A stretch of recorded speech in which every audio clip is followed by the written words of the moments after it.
Thank you, Mr. Speaker. Speaker, I've been in this House for long enough, I think nearly 22 years, to know that governments face great difficulties and often have to adjust to circumstance. So one should get used to the fact that occasionally governments say things in this House which they intend to do, and then subsequently they are unable to do them. But I have to say the process of Brexit has brought me face to face with the fact that the underlying integrity which one hopes one will continue to see from government, even in difficult circumstances, now seems to be fast running out. And that troubles me very much, because I've been a member of the Conservative Party for over 40 years. I find myself in a state of amity with my colleagues, even though Brexit has introduced a revolutionary upheaval into our affairs, which means that we have divergent views on a specific issue, which is causing us as a party great difficulty. But notwithstanding that, we have, and the government who we are being asked to support has, to try and maintain some sustained integrity through that process. What, therefore, am I to make of a situation where only a few days ago, in order to avoid something that the government didn't want, which was the possibility of this House taking control of the order paper to debate alternatives outside of the control of the government, ministers of the Crown, standing at the dispatch box, give a series of plain assurances to the House of what the government intends to do if its deal cannot go through, in terms of how it's going to approach the negotiations with the European Union thereafter, and the sort of length of extension it is going to seek. That is what happened, and subsequently, today, these assurances have been entirely reneged upon. And most extraordinary of all, one might have expected the Right Honourable Gentleman, who's no longer in his place, the Secretary of State for the Department for Exiting the European Union, to come along and provide some coherent explanation for why this had happened. But he didn't. Indeed, the only explanation he half advanced was a total irrelevance. It was the suggestion that this was due, Mr. Speaker, to your ruling that the motion couldn't be brought forward a third time, which is, of course, a nonsense, because the government knows itself very well that had it wished today, it could have brought forward a motion to disapply our conventions, and had we wished to do so, to move on to a meaningful vote on its motion had it wished. And it is beyond comprehension and beyond rational analysis how a Minister of the Crown standing at this dispatch box this afternoon can say that that is a justification for having changed the position and decided that the extension is going to be extremely short. When, as I say, my right honourable friend, the member for Aylesbury, had described such a short extension on behalf of the government as being reckless. Now, of course, this is part of a wider pattern of the complete disintegration of collective responsibility in government. We have ministers coming to the dispatch box and saying entirely contradictory things.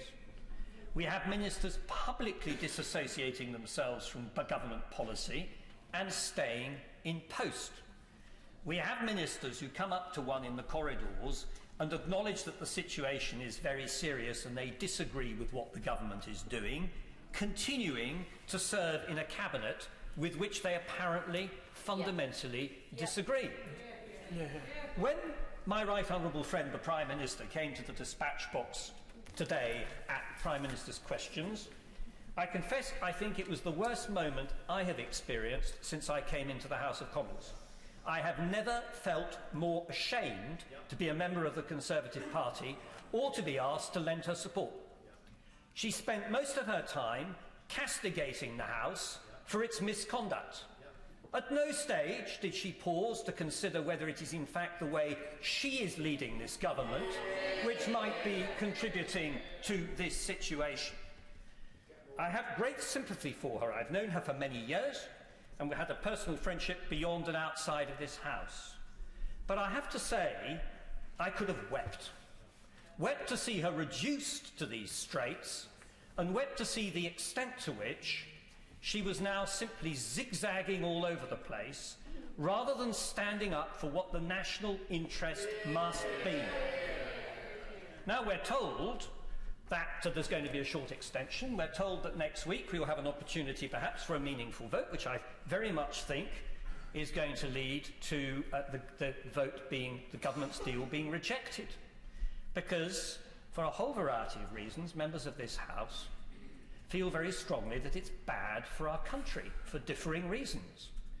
But if I may say to my honourable friends on the front bench, that view can't simply be cast to one side, whether it comes from honourable members and friends with whom I disagree or those with whom I agree on this issue for Brexit. It can't just be lightly dismissed. It comes from their own analysis of what they think the national interest to be. And of course, that's a huge challenge for the Prime Minister, for which I have immense sympathy for her. But you don't meet that challenge by ducking and diving and avoiding and having a galaxy of ministers appear at the dispatch box and say contradictory things. You've got to face up to your responsibility.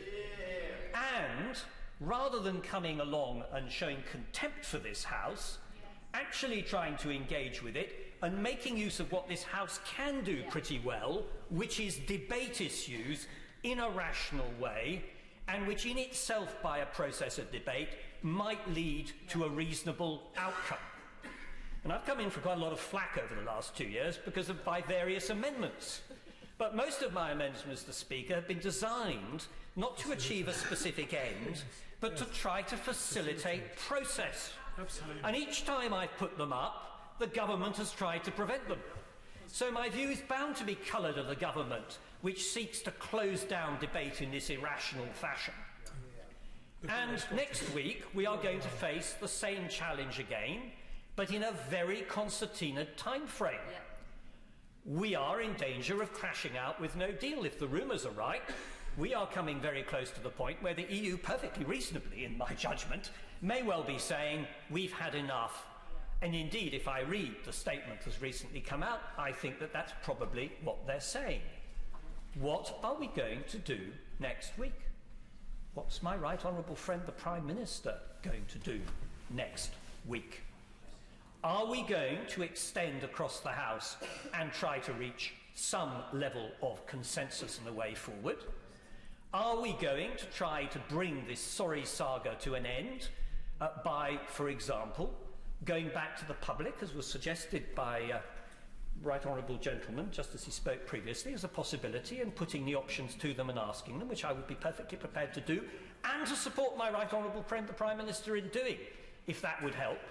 Are we prepared to look at alternatives when it seems so apparent that the deal itself is going to be rejected? Just browbeating this House is going to serve no purpose at all. It brings us undoubtedly into contempt, but the contempt falls much more on the government that is doing this than on members who are voicing their individual views and doing the best they can to represent their constituents' interests. That's the challenge we now face, and we may face a very short time frame for doing it, something which on the whole I rather hoped we might avoid. Not perfect in itself, but that was the purpose of a longer extension, to enable this process to happen, which has been shut down over past weeks and months. We may now have to do it very quickly, but I have to say this in conclusion. If we do not do it, one has to ask oneself the question, what is the purpose of this government? What is it doing? How is it furthering the national interest? How is it contributing to the quiet, good governance which I think most people in this country want? We really are, I'm sorry to say this, at the 11th hour and 59th minute. The government's credibility is running out. Trust in it is running out. And unless my right honourable friend the Prime Minister, by some great exertion of will, and she has plenty of will and plenty of robustness, stands up and starts doing something different, we are going to spiral down into oblivion. And the worst part of it all is that we will deserve it. Yes,